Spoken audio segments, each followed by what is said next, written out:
Hello साथियों, एक बार फिर स्वागत है आपका अपने YouTube channel R S carat point के इस प्लेटफॉर्म पे। आज हम बात करेंगे सेकंड ग्रेड। ठीक है, सेकंड ग्रेड की बात करें तो एग्जाम का जो शेड्यूल है वो जारी हो चुका है। यानी सितंबर के फर्स्ट वीक से, यानी 7 सितंबर से 12 सितंबर के बीच में आपकी सेकंड ग्रेड का एग्जाम होगा। देखिए, और ओवरऑल देखा जाए तो आपके पास 50 से 55 दिन यहाँ पर बचते हैं। ठीक है, 50 दिन मान के चलिए, 50 से 55 दिन, एटलीस्ट 50 दिन मान के चलिए। और 50 दिन में आपको देखो रिवीजन भी करना है। ठीक है, रिवीजन करना है, साथ में आपको प्रैक्टिस भी करनी है, क्योंकि प्रैक्टिस करेंगे तभी तो आपका एग्जाम में अच्छा परफॉर्मेंस देखने को मिलेगा। कम से कम प्रश्न यहाँ पर आपके गलत होनी चाहिए। ठीक है, यानी हम इतना स्कोर यहाँ पर खड़ा करें कि कंप्लीट यहाँ पर हम जो फाइनल का टॉर होते हैं उसके अंदर हम यहाँ पर रहे। तो उसके लिए आपको क्या करना पड़ेगा, देखिए मैंने आपको पिछली क्लास में बता दिया। वैसे तो आपको सब्जेक्ट के साथ साथ ऑब्जेक्टिव जो प्रश्न है, ऑब्जेक्टिव प्रश्न है, इनको भी आपको टच करना होगा। यानी सब्जेक्टिव तो आप अब तक पढ़ ही रहे, लेकिन अब से आपको ये जो आपके ऑब्जेक्टिव क्वेश्चन है इनको भी पढ़ना पड़ेगा। ठीक है, और ऑब्जेक्टिव क्वेश्चन पढ़ने के लिए यूट्यूब से अच्छा प्लेटफॉर्म आपको कहीं नहीं मिलेगा। यहाँ पर आपको हर तरह के क्वेश्चंस देखने को मिल जाएंगे, बस थोड़ा सा प्रैक्टिस आपको करनी। ठीक है, और हम इस जो सीरीज चलने वाली आज से, इसमें आपके लिए केवल टॉपिक्स वाइज, ठीक है, टॉपिक्स वाइज जो क्वेश्चन है वो हम आपके लिए लेकर के आए। ठीक है, लेकिन जो यहाँ पर क्वेश्चंस होने वाले वो आपके 150 क्वेश्चन जो सेकंड पेपर में होते हैं। यानी हम बात करेंगे केवल संस्कृत की। ठीक है, इस क्लास में हम बात केवल संस्कृत की करेंगे। संस्कृत के जितने भी प्रश्न यहाँ पर एग्जाम में पूछे गए और पूछे जाने उनकी बात करेंगे। यानी लगभग यहाँ पर आपके लिए लगभग ये मान के चले कि 2000 के आसपास हम यहाँ पर टॉपिक्स वाइज क्वेश्चंस हल करवाने वाले आज से। और ये पहली क्लास होने वाली। ठीक है, ये पहली क्लास यहाँ पर होने वाली। ठीक है, तो स्टार्ट करें उससे पहले आप चैनल पर नए तो चैनल को सब्सक्राइब कर देना। इस प्रकार की क्लास अब आपको यहाँ पर कंटिन्यू मिलेगी। बेल आइकन को जरूर से प्रेस कर देना ताकि आपको नोटिफिकेशन मिल जाए। क्लास यहाँ पर जैसे ही लाइव होती है आपको तुरंत नोटिफिकेशन मिल जाए। और तीसरी क्लास को बिल्कुल लाइक कर देना। ठीक है, तो सबसे पहले हम बात करें तो पहला क्वेश्चन है, देखो आपके पास इस तरह के प्रश्न एग्जाम में आपको देखने को मिलेंगे। ठीक है, और पहला क्वेश्चन जो है वो है आपका, ठीक है, व्याख्यानम कतिविधम भवति। व्याख्यान जो होता है वो कितने प्रकार का होता है। व्याख्यान जो होता है वो कितने प्रकार का होता है। ऑप्शन है आपके पास ए चतुर्विध, ऑप्शन बी पंचविधम, ऑप्शन सी षड्विधम, ऑप्शन सी नवविधम। यानी 4 प्रकार का, 5 प्रकार का, 6 प्रकार का या 9 प्रकार का। ठीक है, अब आप कमेंट बॉक्स में इसका आंसर दे सकते हैं। ठीक है, कमेंट बॉक्स में इसका आंसर दे सकते हैं। बाकी मैं आंसर बता दूं, आपको आंसर होगा राइट ऑप्शन नंबर सी, यानी 6 प्रकार का जो यहाँ पर व्याख्यान होता है। नेक्स्ट प्रश्न की बात करें तो प्रश्न नंबर 2 है। देखो प्रश्न नंबर 2 है, त्रि मुनिमतेषु विरोधे सति प्रणाम्यम भवति। ठीक है, प्रमाण्यम भवति। ऑप्शन ए उत्तरोत्तरम, ऑप्शन डी अग्रोदरम, ऑप्शन सी पूर्वापरम, ऑप्शन डी है पाणिनीय। ठीक है, और इसका राइट आंसर हो जाएगा ऑप्शन नंबर ए उत्तरोत्तरम। ठीक है, नेक्स्ट प्रश्न की बात करें तो नेक्स्ट प्रश्न है आपके लिए, टित लकारा कति सन्ति। कितने है, क्या पूछा है, जो टित लकार है वो कितने है। Option A 6, option B 4, option C 7 और ऑप्शन डी 5। ठीक है, और राइट आंसर की बात करें तो राइट आंसर होने वाला है ऑप्शन नंबर ए, यानी राइट आंसर हो जाएंगे 6। टित लकार कितने, 6। ठीक है, टित लकार कितने, ऑप्शन नंबर ए बिल्कुल राइट आंसर हो जाएगा 6। नेक्स्ट प्रश्न है प्रश्न नंबर 4, सूत्र से कति लक्षणानि सन्ति। सूत्र के कितने लक्षण हैं। ठीक है, सूत्र के कितने लक्षण है। ऑप्शन है 3, ऑप्शन बी 4, ऑप्शन सी 5 और ऑप्शन डी है 6। ठीक है, और राइट आंसर हो जाएगा आपका ऑप्शन नंबर डी 6। ठीक है, राइट आंसर हो जाएगा ऑप्शन नंबर डी, यानी 6। सूत्र के कितने लक्षण होते हैं, तो 6 लक्षण होते हैं। नेक्स्ट प्रश्न की बात करें तो प्रश्न नंबर 5, कस्मिन् पदे संप्रसारण कार्य समीचीनम नास्ति। ठीक है, नहीं है, क्या पूछा है, नहीं है। संप्रसारण का जो कार्य हुआ है वो किस पद में समीचीनम सही नहीं है।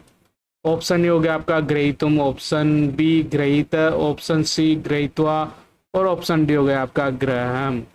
तो राइट आंसर हो जाएगा ऑप्शन नंबर ए, यानी ग्रहीतम जो पद है उसमें सही नहीं। ठीक है, ग्रहीतुम जो पद है उसमें जो संप्रसारण का कार्य वो सही प्रकार से नहीं हुआ है। ऑप्शन नंबर 6 की बात करें, मनस इत्यत्र टी संज्ञक अव्यय वर्तते। जो मनस शब्द है उसमें टी संज्ञक अव्यय कौन सा है वो आपको बताना है। ठीक है, ऑप्शन ए की बात करें तो ऑप्शन ए स, ऑप्शन ब ऑप्शन सी अस और ऑप्शन डी मना। ठीक है, और राइट आंसर आपका हो जाएगा ऑप्शन नंबर सी, जो असे वो मनस शब्द में टी संज्ञक अवयव है। ठीक है, नेक्स्ट बात करें प्रश्न नंबर 7, निष्ठा प्रत्यय कस्मिन् काले प्रयुज्यते। जो निष्ठा प्रत्यय होते हैं वो किस काल में प्रयुक्त होते हैं, किस काल के अर्थ में प्रयुक्त होते हैं। ऑप्शन ए वर्तमानार्थे, ऑप्शन बी भूतकाल अर्थ में, ऑप्शन 3 भविष्यतार्थे यानी भविष्यत काल के अर्थ में, और ऑप्शन डी हो गया उपरोक्त तीनों में। ठीक है, अब आपको राइट आंसर बताना है। राइट आंसर होगा आपका ऑप्शन नंबर बी, यानी जो निष्ठा प्रत्यय होते हैं किस काल में होते हैं, भूतकाल अर्थ में होते हैं। ठीक है, भूतकाल अर्थ में इनका प्रयोग होता है, याद रखें। प्रश्न ये पूछा जाता है, निष्ठा प्रत्यय वाला प्रश्न एग्जाम में पूछा जाता है, खास तौर पर सेकंड ग्रेड फर्स्ट ग्रेड में ये प्रश्न ज्यादातर पूछा जाता है, तो आपको ध्यान रखना है। नेक्स्ट प्रश्न की बात करें तो नेक्स्ट प्रश्न नंबर 8, सम प्रत्ययो कस्मिन् लकारे प्रयुज्यते। ठीक है, सत प्रत्ययो कस्मिन् लकारे प्रयुज्यते। सत प्रत्यय की बात कर रहे हैं, ऑप्शन ए वर्तमान है, ऑप्शन बी भूत है, ऑप्शन 3 लटी और ऑप्शन डी लटिश्च और राइट आंसर हो जाएगा आपका दोनों, यानी ऑप्शन नंबर डी बिल्कुल राइट आंसर आपका होगा। नेक्स्ट प्रश्न की बात करें तो नेक्स्ट प्रश्न नंबर 9। प्रश्न नंबर 9 कहता है, देखो तुमुन प्रत्यय प्रयोग कस्मिन् काले भवति। तुमुन जो प्रत्यय होता है, कौन सा प्रत्यय, तुमुन प्रत्यय का प्रयोग किस काल में होता है, वो आपका राइट आंसर आपको बताना है। ऑप्शन ए भूतकाल अर्थ में, ऑप्शन बी भविष्य, ऑप्शन सी वर्तमान, ऑप्शन डी तीनों, यानी त्रिशु तीनों कालों में होता है। राइट आंसर आपको बताना है, तुमुन प्रत्यय का प्रयोग किस काल में होता है, तो राइट आंसर होगा option number B. Option number B किस काल में, भूतकाल अर्थ में। किस काल में, भूतकाल अर्थ में। ठीक है, भूतकाल अर्थ में ये तुमुन प्रत्यय का प्रयोग होता। नेक्स्ट प्रश्न है प्रश्न नंबर 10, एतेषु घ संज्ञक प्रत्यय वर्तते। जो प्रत्यय दे रखे हैं उसमें आपको घ संज्ञक प्रत्यय बताना है। ऑप्शन ए तरप, ऑप्शन बी त प्रत्यय, ऑप्शन सी तवतु प्रत्यय और ऑप्शन सी ऑप्शन डी सत्र प्रत्यय। ठीक है, राइट आंसर आपको बताना है, तो राइट आंसर हो जाएगा ऑप्शन नंबर ए, यानी तरप प्रत्यय। ठीक है, प्रश्न क्या है, घ संज्ञक प्रत्यय है, तरप प्रत्यय घ संज्ञक प्रत्यय है, याद रखना आपको। ठीक है, तरप प्रत्यय वो कौन सा है, घ संज्ञक प्रत्यय यहाँ पर होगा। नेक्स्ट प्रश्न की बात करें तो प्रश्न नंबर 11 है, घु संज्ञको धातु स्ति। घु संज्ञको धातु हस्ति, घु संज्ञक धातु कौन सी है। ऑप्शन ए धा, ऑप्शन बी पट और लिख, ऑप्शन सी वच वध और ऑप्शन डी चल और गप। ठीक है, राइट आंसर हो जाएगा ऑप्शन नंबर ए, यानी धा, दा और दा दोनों यहाँ पर घु संज्ञक धातु है, ये भी याद रखना। घ संज्ञक प्रत्यय मैंने आपको बताया, घु संज्ञक धातु कौन सी है। जितने भी प्रश्न यहाँ पर आपका जो टॉपिक से पूछे गए हैं वो संज्ञा से संबंधित जो भी प्रश्न पूछे जाते हैं, यानी कौन सा प्रश्न यहाँ पर बनता है, संज्ञा, इत संज्ञा, जो भी संज्ञाएं होती है उससे रिलेटेड सारे प्रश्न यहाँ पर आपके लिए, संज्ञा प्रकरण के प्रश्न आपको अगले क्लास में मिलेंगे। बाकी यहाँ पर जितने भी उससे पहले वाले जो प्रश्न है जिनको आप बुक्स में टच नहीं कर पाते, वो प्रश्न मैं यहाँ पर लेकर के आया हूँ। ठीक है, तो इसका राइट आंसर आपको पता चल गया, ऑप्शन नंबर ए। नेक्स्ट प्रश्न बात करें, प्रश्न नंबर 12, वृत्तिकार रूपेण क आचार्य प्रथितो वर्तते।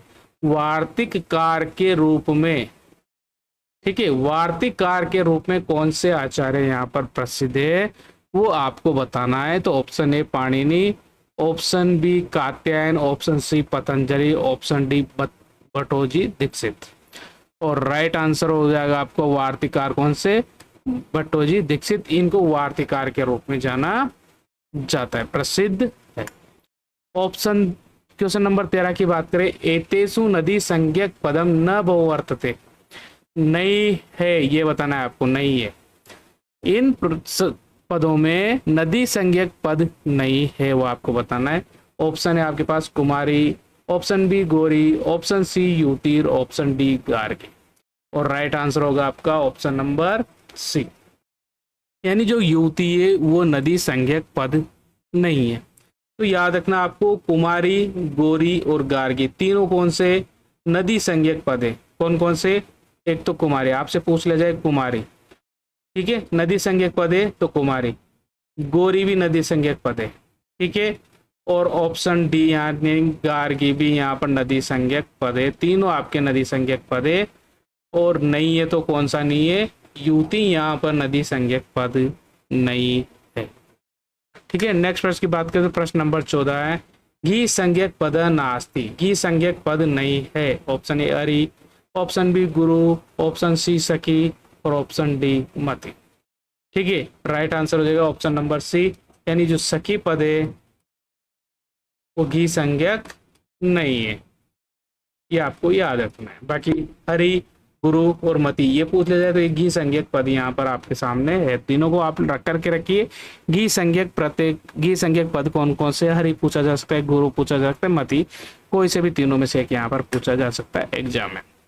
प्रश्न नंबर 15 की बात करें, कस्मिन् पदे विसर्ग से असम्यक प्रयोगो दृश्यते। किस पद में विसर्ग का जो है असम्यक, यानी जो सही नहीं है, विसर्ग का सही प्रयोग नहीं है, वो पद आपको यहाँ पर ढूंढना है, ठीक है। और आपके ऑप्शन है तंत्री, लक्ष्मी, धी और स्त्री, ठीक है।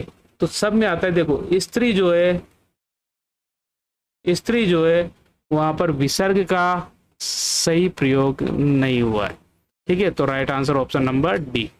बात करें प्रश्न नंबर 16, घी संज्ञक पद वर्तते। पति, लक्ष्मी, सखी, सेनापति, ठीक है। घी संज्ञक पद वर्तते है, कौन सा है, तो घी संज्ञक प्रत्यय यहाँ पर सेनापति, ठीक है। कौन सा है, सेनापति। Option number D right answer हो जाएगा आपका। बात करें प्रश्न नंबर 17, कस्मिन् पदे णत्व विधानम असमीचीनम वर्तते। यानी सही नहीं है, ये आपको बताना है। सही नहीं है किसका प्रयोग, णत्व का विधान जो है वो सही नहीं है, वो आपको इनमें से ढूंढना है। ऑप्शन सी रवीणा, ऑप्शन डी रघुणा, ऑप्शन सी चंद्रेण, ऑप्शन डी सुरेशेन, ठीक है।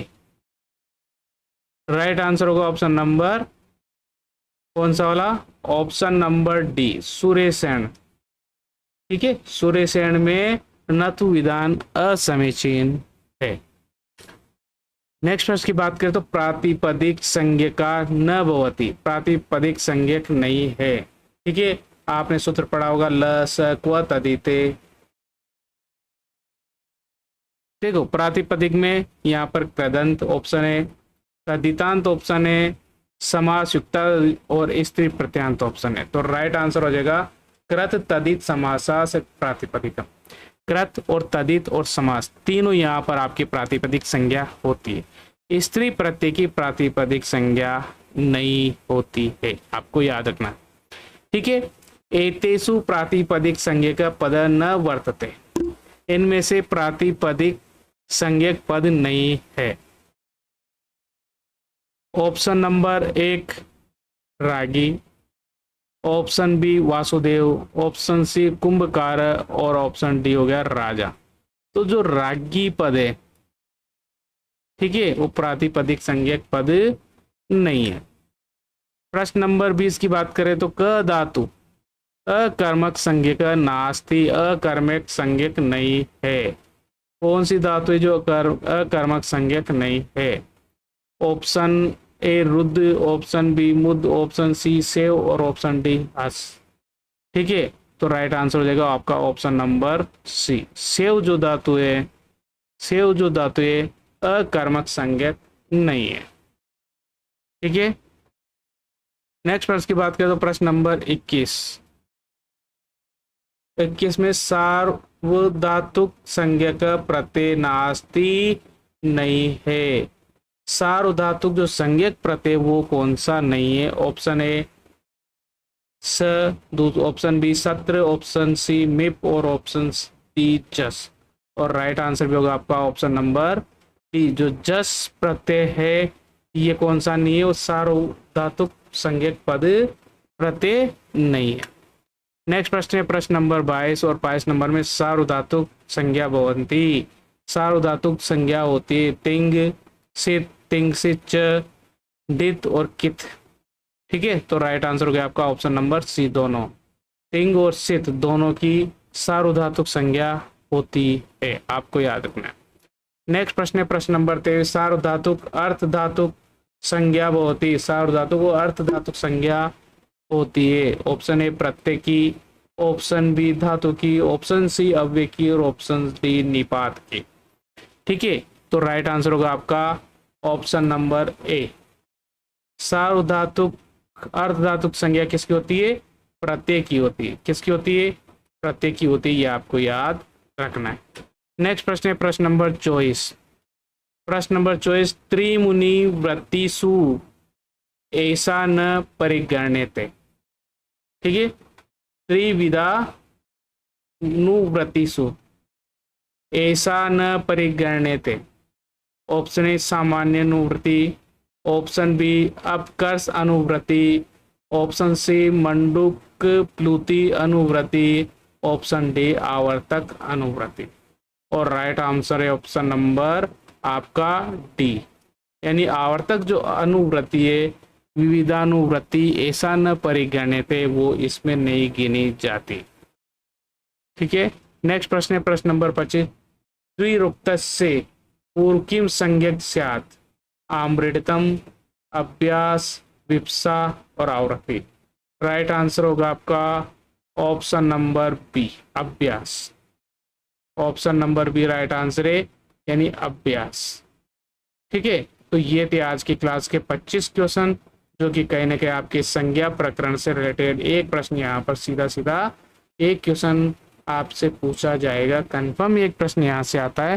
तो वीडियो क्लास अच्छी लगे हो तो लाइक कर देना, ज़्यादा से ज़्यादा लोगों तक शेयर करें ताकि ज़्यादा से ज़्यादा लोग इस क्लास से जुड़ सकें।